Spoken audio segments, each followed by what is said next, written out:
तो एक एक्टर जो 2 साल पहले तक स्क्रीन पर विलन्स को मारता था, आज तमिलनाडु का चीफ मिनिस्टर बन गया है। और आप सोच रहे होंगे कि अरे ये तो बहुत अच्छी बात है, मगर रुकिए, क्योंकि ये स्टोरी जितनी इंस्पायरिंग लगती है उससे कहीं ज्यादा डेंजरस है। विजय आज तमिलनाडु की सबसे कमजोर सरकार चला रहे हैं। उन्हें मेजॉरिटी है सिर्फ 2 एमएलए के मार्जिन से। तो फिर सबसे बड़ा सवाल, क्या विजय एक असली चीफ मिनिस्टर है या फिर किसी दूसरे के द्वारा केयरफुली प्लान्ड पॉलिटिकल स्क्रिप्टगोट? आज हम यही जानेंगे, तथ्यों के साथ, संख्याओं के साथ, बिना किसी फिल्टर के। तो वीडियो के अंत तक बने रहें और चैनल को सब्सक्राइब जरूर कर लें। 23 अप्रैल 2026 तमिलनाडु में इलेक्शंस हुए। रिजल्ट्स आए 4 मई को और जो हुआ उसने पूरे देश को हिला दिया। विजय की पार्टी तमिलिका वेट्री कज़गम, जिसे शॉर्ट में टीवीके कहते हैं, ये पार्टी सिर्फ 2 साल पुरानी थी। इसने कभी भी कोई इलेक्शन नहीं लड़ा था, इसके पास कोई गवर्नेंस एक्सपीरियंस नहीं था और इस पार्टी ने जीत लिए 108 सीट्स। डीएमके जो 5 साल सत्ता में थी, 59 सीट्स पर सिमट गई और खुद एमके स्टालिन, जिन्होंने कोलाथुर से 3 बार जीत हासिल की थी, वे भी अपनी सीट हार गए। एआईडीएमके को मिले 47 सीट्स, बीजेपी को मिली सिर्फ 1 सीट। ये तमिलनाडु का पहला हंग असेंबली था। मेजॉरिटी का जादुई नंबर था 118, विजय के पास थे 108, यानी 10 एमएलए की कमी। और अब शुरू हुआ असली खेल। 4 मई से 10 मई तक, यानी कि इन 6 दिनों में तमिलनाडु के पॉलिटिक्स ने जो नाटक देखा, उसे अमेरिकन पब्लिकेशन वैरायटी ने कहा a frenetic few days of horse trading. अब ये बात कितनी सही है, इसको स्टेप वाइज समझिए। स्टेप 1, इंडियन नेशनल कांग्रेस ने डीएमके को छोड़ा। कांग्रेस के पास थे 5 एमएलए। विजय ने इनविटेशन भेजा। कांग्रेस की स्टेट यूनिट टीएनसीसी ने इसे एआईसीसी यानी कि दिल्ली भेजा। दिल्ली ने कहा तुम खुद डिसाइड करो। बड़े ही चालाकी से दिल्ली ने इसकी रिस्पॉन्सिबिलिटी नहीं ली। स्टेट यूनिट ने डीएमके का साथ छोड़ा और विजय को सपोर्ट कर दिया। अब आता है स्टेप 2, एआईडीएमके का रिसोर्ट ड्रामा। रिपोर्ट्स आई कि एआईडीएमके के 47 में से 28 एमएलएस को पुडुचेरी के एक रिसोर्ट में शिफ्ट कर दिया गया है। ये एमएलएस विजय को सपोर्ट देने के लिए तैयार थे, लेकिन एआईडीएमके के जनरल सेक्रेटरी एडापट्टी के पलनीस्वामी ने इससे ऑफिशियली इनकार कर दिया। लेकिन इंटरनली पार्टी टूटने के कगार पर खड़ी थी।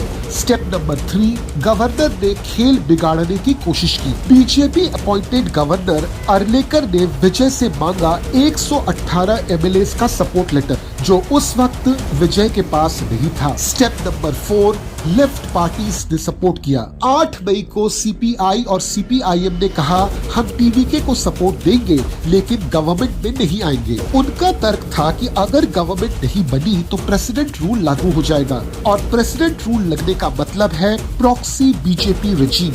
स्टेप नंबर 5, वीसीके और आईयूएमएल। 9 मई को वीसीके और आईयूएमएल ने बाहर से सपोर्ट किया। अब देखिए फाइनल काउंट। टीवीके 108, आईएनसी जो गवर्नमेंट में थी उसके पास 5, सीपीआई, सीपीआईएम, वीसीके, आईयूएमएल, ये सब पार्टीज ने बाहर से सपोर्ट किया और कुल मिला के इनके पास थे 6। और ऐसे तैयार हुई तमिलनाडु की सबसे नाजुक सरकार।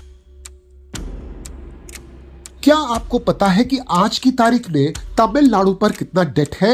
10.71 लाख करोड़। ये फिलहाल की तारीख में भारत के किसी भी स्टेट से सबसे ज्यादा आउटस्टैंडिंग डेट है। अब देखिए टीवीके का मैनिफेस्टो। महिलाओं के लिए 2500 हर महीने, हर घर को 200 यूनिट्स ऑफ इलेक्ट्रिसिटी फ्री, हर परिवार को 6 फ्री एलपीजी सिलेंडर्स, शादी में 8 ग्राम ऑफ गोल्ड और एक सिल्क साड़ी, ग्रेजुएट्स को 4000 मंथली, डिप्लोमा होल्डर्स को 2500 रुपीज मंथली, स्टूडेंट्स के लिए 20 लाख तक का कोलैटरल फ्री एजुकेशन लोन, किसानों के लिए लोन वेवर और गारंटीड एमएसपी, पुलिस की सैलरी 18,500 से बढ़ाकर 25,000, फुल विजन को पूरा करने के लिए चाहिए 12 लाख करोड़।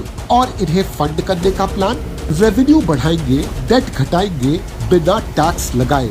इकोनॉमिस्ट्स कहते हैं अगर सब कुछ डेट से फंड हुआ तो तमिलनाडु का टोटल डेट 22 लाख करोड़ तक पहुंच जाएगा। ये आरबीआई इंटरवेंशन का ट्रिगर है।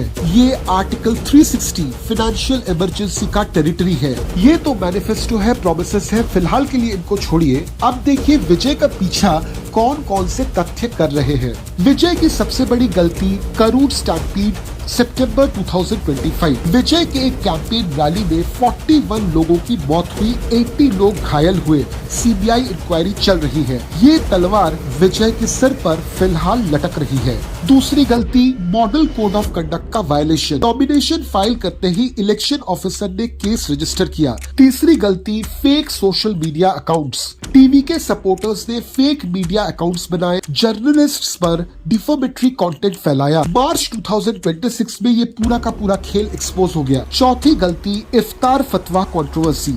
अप्रैल 2025 में एक मुस्लिम रिलीजियस बॉडी ने विजय के खिलाफ फतवा जारी किया था। उसने आरोप लगाया कि उनके फिल्म्स में मुस्लिम्स को नेगेटिवली दिखाया जाता है। और अब विजय की सबसे बड़ी गलती सोलो कॉन्टेस्ट। विजय ने 233 सीट्स पर अकेले लड़ने का फैसला लिया था। कोई प्री इलेक्शन अलायंस नहीं था। विजय की पॉपुलैरिटी ने फाइनली उनको जिता तो दिया, मगर किसी भी एस्टैब्लिश्ड पार्टी का सपोर्ट न होना एक बहुत बड़ा खतरा है। और अब आते हैं सबसे इम्पोर्टेंट हिस्से पर। कौन चाहता था कि विजय जीते?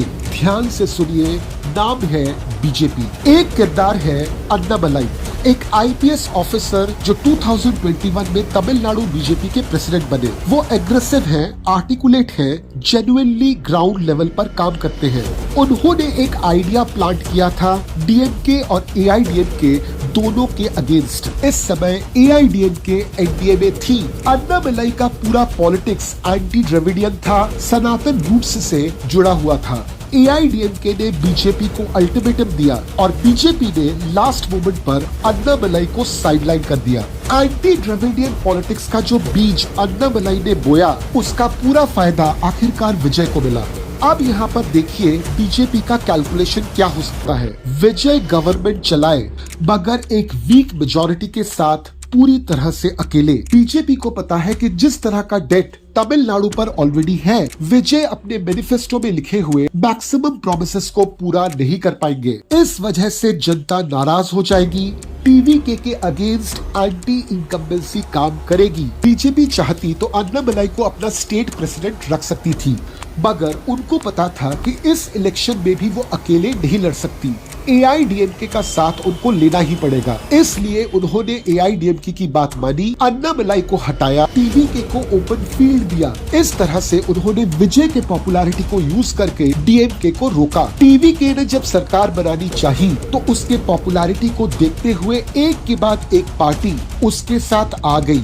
इससे डीएमके कमजोर हुआ और साथ में एआईडीएमके भी कमजोर हो गया। यानी फिलहाल के लिए तमिलनाडु में एक ऐसी सरकार बनी है जो पूरी तरह से द्रविडियन आइडियोलॉजी के खिलाफ है। ये वही आइडियोलॉजी है जिसके खिलाफ बीजेपी तमिलनाडु में पॉलिटिक्स करना चाहती है। अब फाइनली बीजेपी को पता है कि ये सरकार ज्यादा दिन तक नहीं चल पाएगी। जैसे ही सरकार गिरती है, उस वेव को बीजेपी इनकैश कर सकती है। इतना कुछ सुनने के बाद आप ही मुझे बताइए कि क्या विजय वाकई में अगले 5 सालों तक सरवाइव कर पाएंगे? मैं आपसे वापस मिलूंगा अगले वीडियो में एक नए टॉपिक के साथ। जय हिंद।